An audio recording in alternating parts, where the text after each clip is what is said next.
Hi guys, today we're going to be doing a quick podcast regarding the COVID-19 and its impact on the Asian community as well as other individuals with other backgrounds.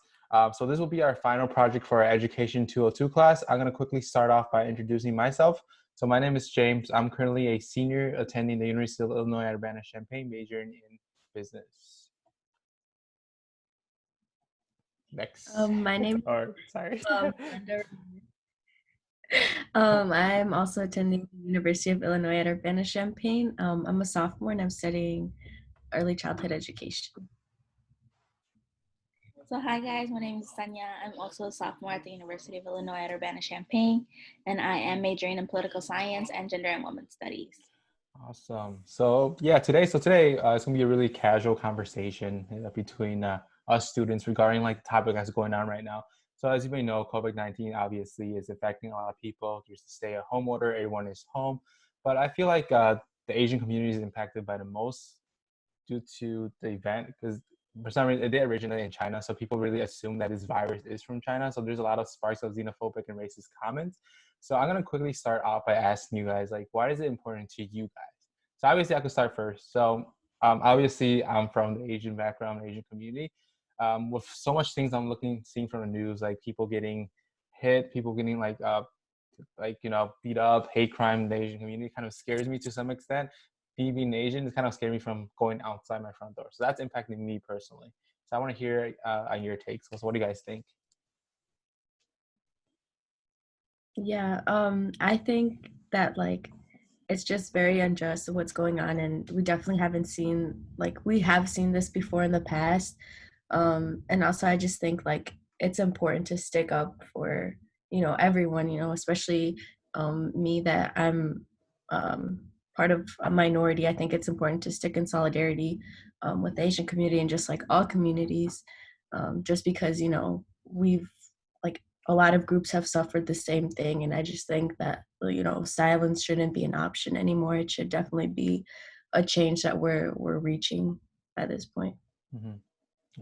Yeah, I completely agree. I think also for me, it comes from the fact that I am from a minority group. I identify as like Mexican American. So just seeing how our our group, my culture has been attacked before, and seeing how it's happening again is really frightful, as Brenda was saying. And I also believe that just deciding not to say anything is also a choice. So, and that should not be a choice anymore because change is needed. And if no one else is going to make it, then we have to start it and see where we can go with it. Right. And just to add on, I've often our goal for this podcast is actually to raise awareness as well as kind of like for people to take action, right? So we'll have our call to action towards the end of the podcast. But I like how you guys both made a really good point that this is not the first time that it actually happened. So throughout history, it happened so many times. If you think for example, I know during World War II or something, during Pearl Harbor, the Japanese bombed Pearl Harbor, and the president of the United States actually enacted an order where they locked them up. So a lot of Japanese Americans, which was proven to be innocent, was pretty much put in internment camps, right? And they experienced a lot of hate crime, right? So due to that event, they become essentially scapegoat of the event. They're the one that's taking blame for it. And essentially, compared to this event with coronavirus, the Asian community, especially Chinese Americans, are also being put as scapegoat. And I mean, there's more examples to that. Another one is the 9/11 bombing of the Twin Towers, right? With that event that went on, lots of Muslim Americans were considered as terrorists, even though they didn't do anything wrong and they were loyal to the United States. What's your guys' opinions on this? The repeat of history, right? There always seems to be a group of minorities that's being blamed for something that they have no control over.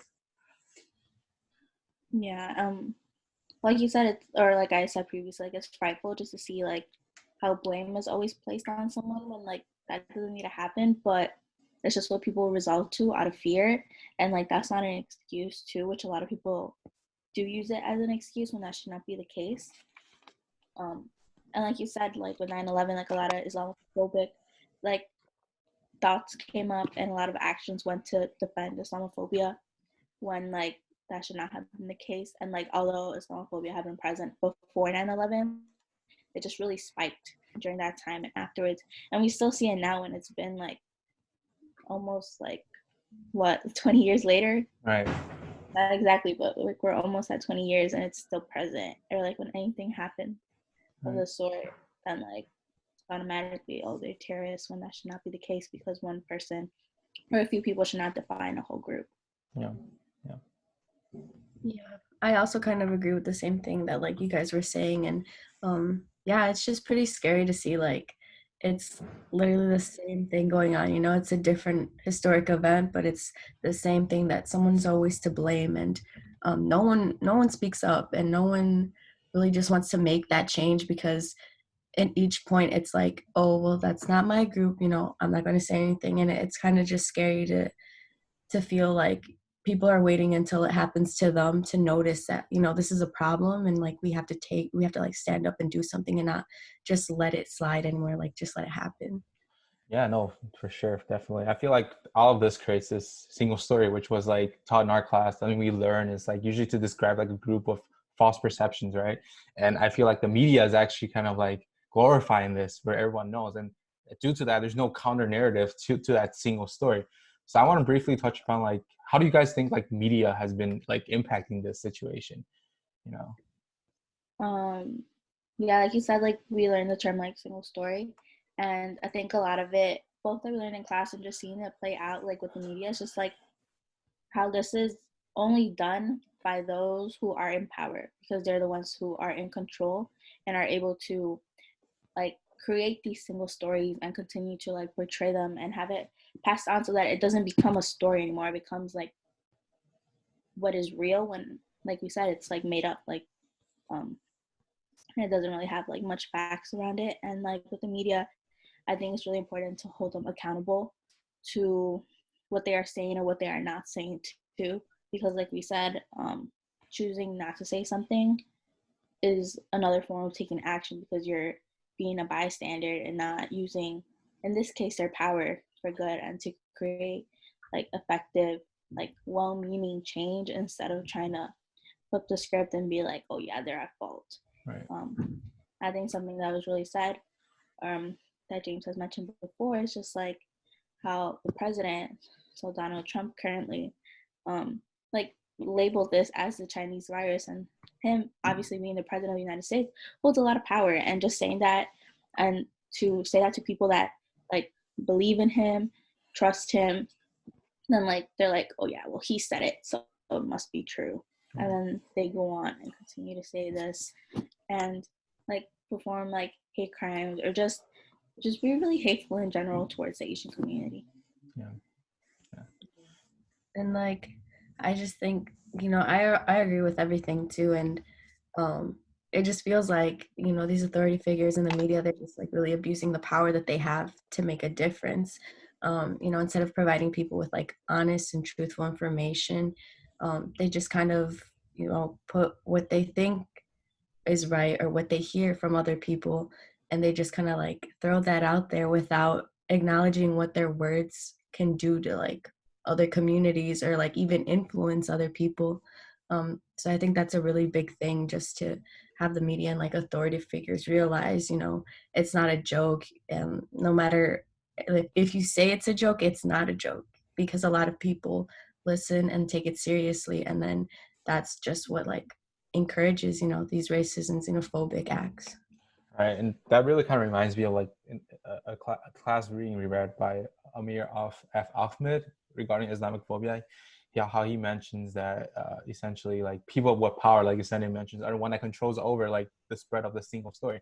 And even recently, like literally yesterday, there was this one Asian reporter, I think she was Chinese, asked Trump like, "Why are you so proud of like what the U.S. has done with the coronavirus, even though it's over 1 million cases?" And what Trump did was he's like, go ask the people in China, go ask the president of China or something. And he just walked off, right? As a leader who's doing this, essentially he's kind of promoting racism. And that's the issue here. And that's what we're trying to promote today, is to tackle that racism, especially with media too, right?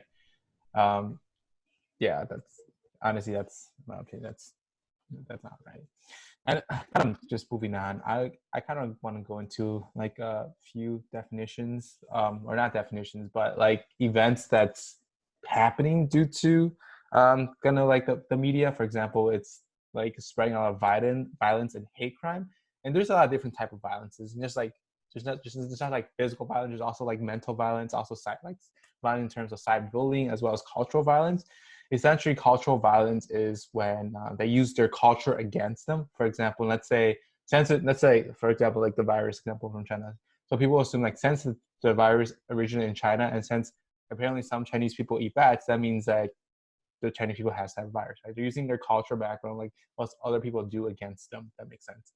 And essentially, obviously, there's also information violence. Essentially, information violence is when the spread of single stories of false information from the news, right? For example, like various like news channels saying different things about like the Asian community. Um, Also, there's this concept between hate speech and what's freedom of speech, which Brenda will kind of like, you could chime in on this. Yeah, so there's like a fine line between freedom of speech and hate speech, even though like anything can seem like freedom of speech.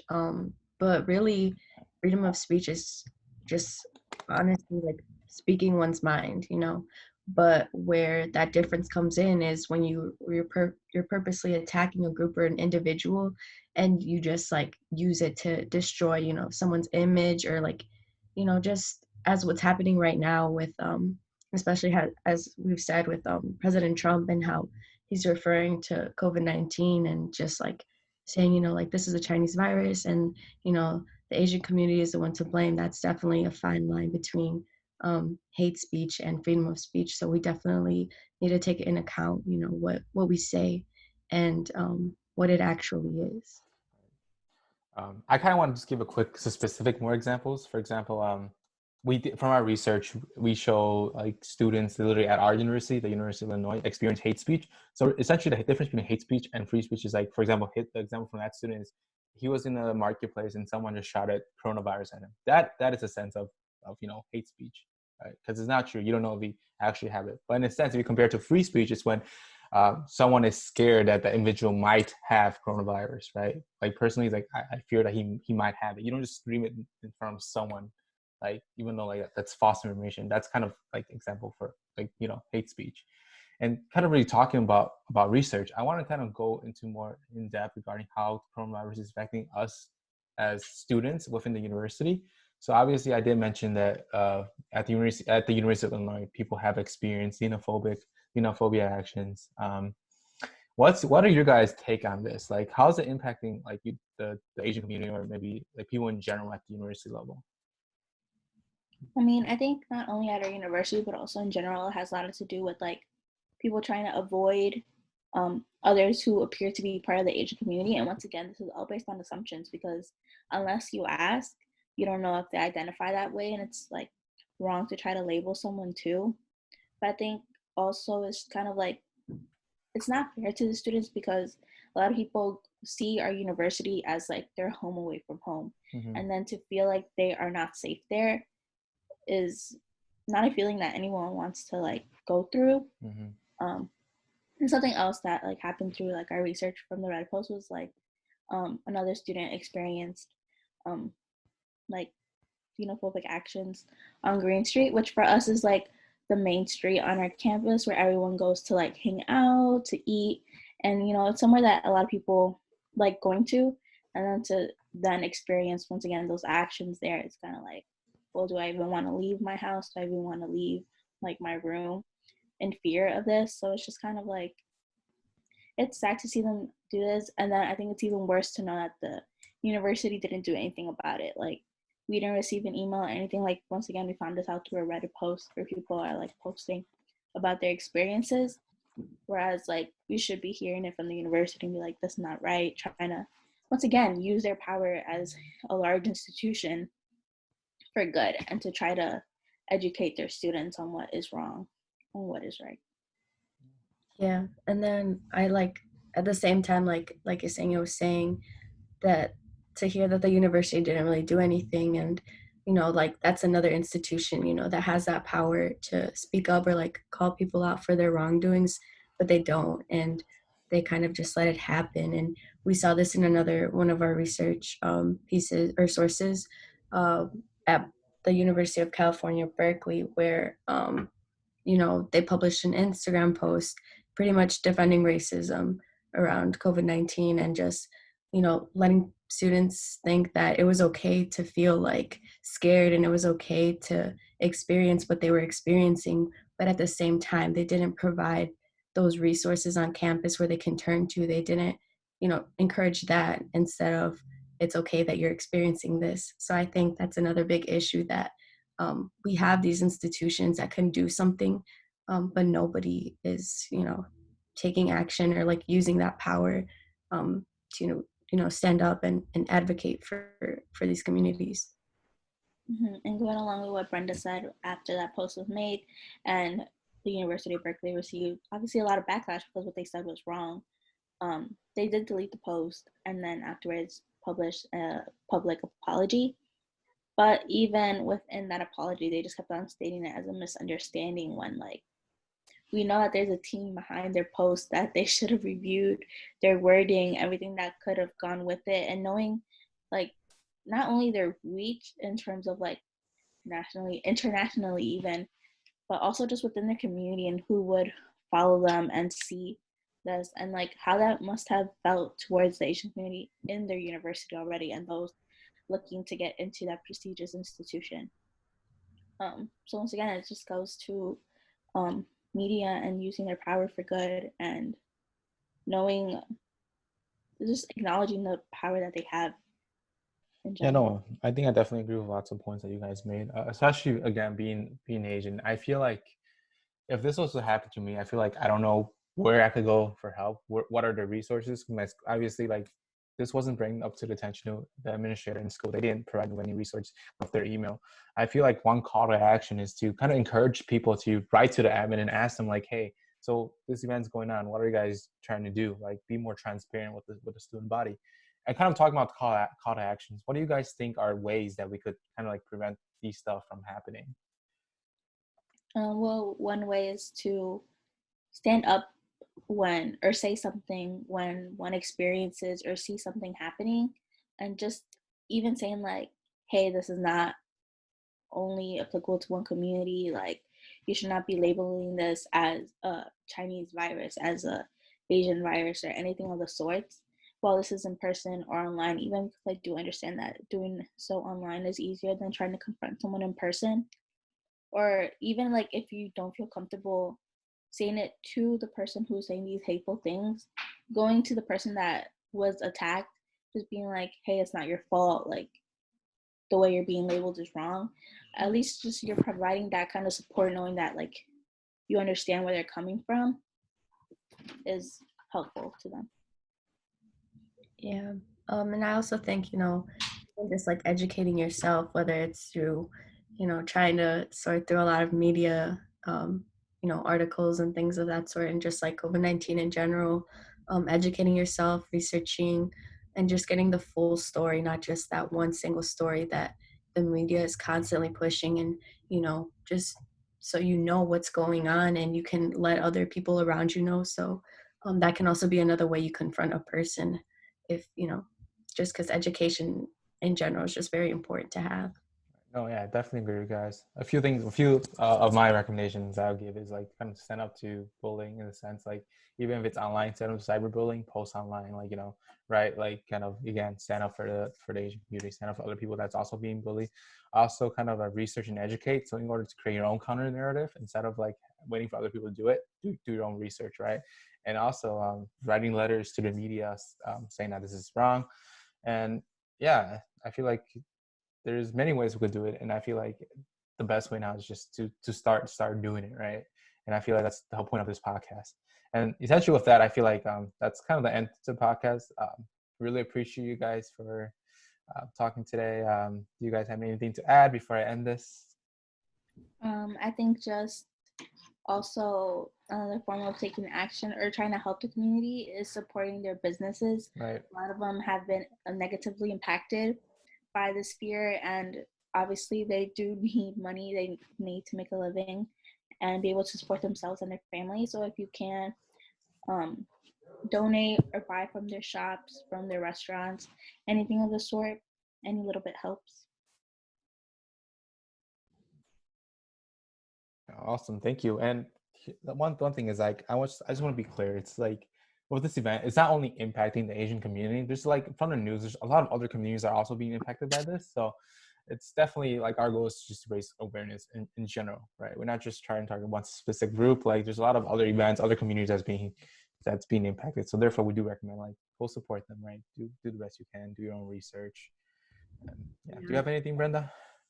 Yeah, just also like standing in solidarity with our communities, as James was saying. This isn't the only, event that's even going on today at the moment. So definitely, just keep an eye out, keep an ear out, and just advocate for everyone around you, no matter who they are. I don't think anybody should ever have to go through this or like keep going through this. Awesome, cool. Thanks, guys. All right. Thank you. Have a good one.